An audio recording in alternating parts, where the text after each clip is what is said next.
కిషోర్ గారు చెప్పండి, జగదీష్ రెడ్డిని సస్పెండ్ చేయడం కరెక్టేనా? కాంగ్రెస్ ట్రాప్లో బీఆర్ఎస్ పడిందా? అంటే ఇది ఒక విధంగా రెండు విధాల ఆర్గ్యుమెంట్లు ఉన్నాయండి. కాకపోతే ఇంత ఎక్స్ట్రీమ్ స్టెప్ మొత్తం సెషన్కి మనం వీడియోలు చూసాము. సెషన్కి ఇది చేయాల్సిన అవసరం లేదు, కొంచెం పట్టు విడుపు ఉండాలి.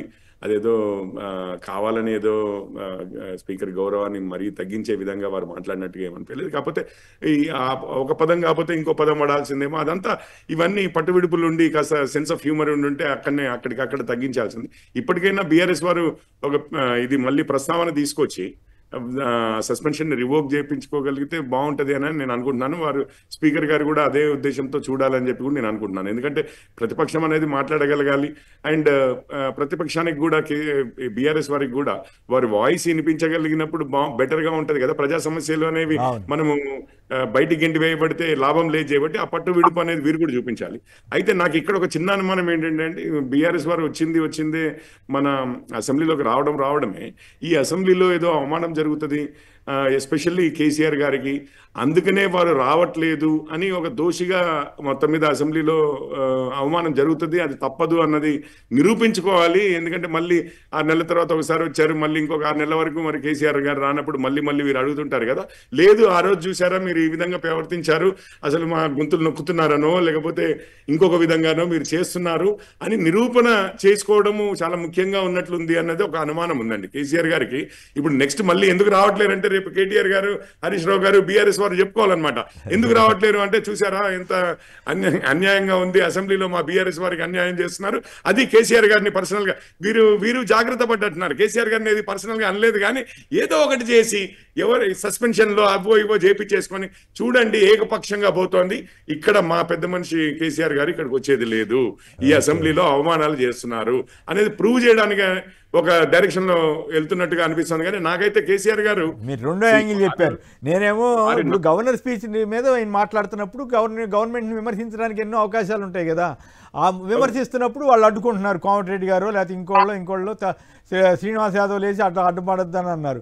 ఆ టైంలో ఈ ఇష్యూని ఈయన అనవసరంగా ఎక్కువ స్ట్రెస్ చేసి సస్పెండ్ అయ్యాడేమో నాకు అనిపిస్తుంది. అంటే కాంగ్రెస్ వాళ్ళు ట్రాప్లో పడ్డాడేమో అంటే సో దట్ ఈయన మాట్లాడే అవకాశం లేకుండా పోయింది, మొత్తం ఇష్యూ అంతా డైవర్ట్ అయిపోయింది కదా.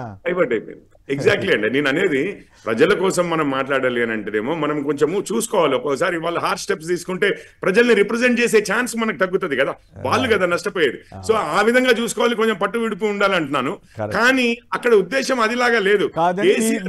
మళ్ళీ అసెంబ్లీకి ఎందుకు రావట్లేదంటే ఇట్లాంటి అసెంబ్లీకి వారు రారు అనేది ప్రూవ్ చేయాలి, ఇక్కడ అంతా అన్యాయం ఉంది అనేది ప్రూవ్ చేయాలనేది వారి ముఖ్య ఉద్దేశంగా కనిపిస్తుంది. కొత్త యాంగిల్ చెప్పారు మీరు.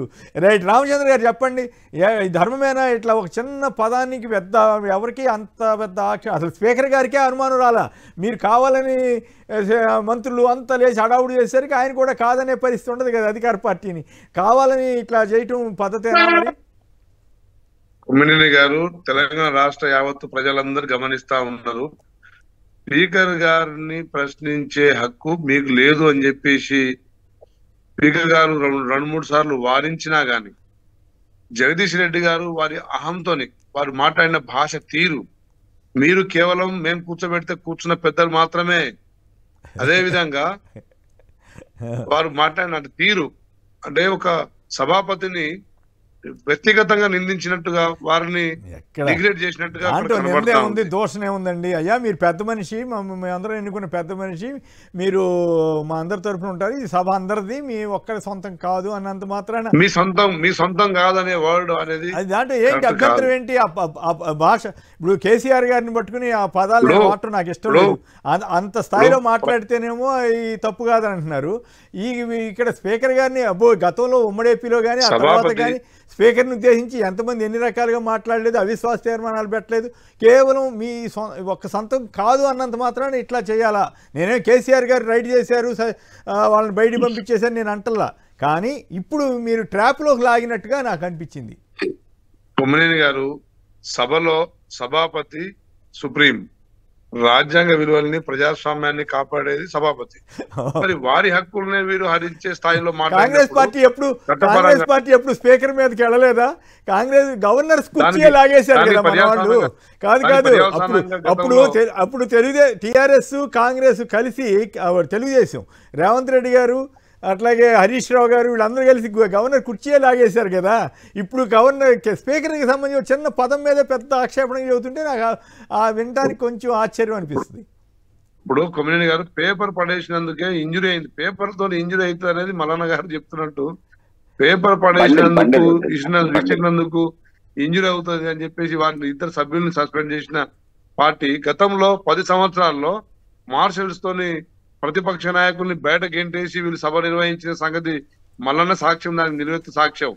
మేము ప్రజాస్వామికంగా ఈరోజు చర్చల్లో పాల్గొనండి, ప్రతి విషయం మీద మీరు చర్చించండి అని చెప్పేసి రేవంత్ రెడ్డి గారు ముఖ్యమంత్రిగా వారు ఇచ్చిన స్వేచ్ఛ, స్పీకర్ గారు ఇచ్చిన స్వేచ్ఛను వారు వాడుకోకుండా దాన్ని ప్రతిదానికి రాజకీయం చేయాలా, ప్రతిదానికి ప్రజల్లో ప్రభుత్వాన్ని నిందించే తీరులో మేము ప్రవర్తించాలి అనుకున్నప్పుడు ఇలాంటి సంఘటనలు ఇది కరెక్ట్ కాదు అనేది తెలియజేయడం కోసమే సభాపతి ఆ నిర్ణయం తీసుకున్నాడు.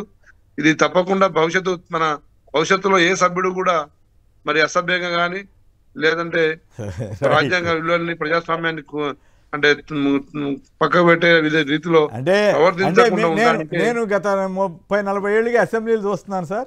ఏ రాజకీయ పార్టీకి ఇబ్బంది ఉన్నప్పుడు డైరెక్ట్గా ఏదో ఒక చిన్న పదమో దీని ఆధారంగా మొత్తం ఇష్యూని డైవర్ట్ చేసిన సందర్భాలు ఎన్నో ఘట్టాలు చూసాం. అది ఇప్పుడు జరుగుతా ఉంది.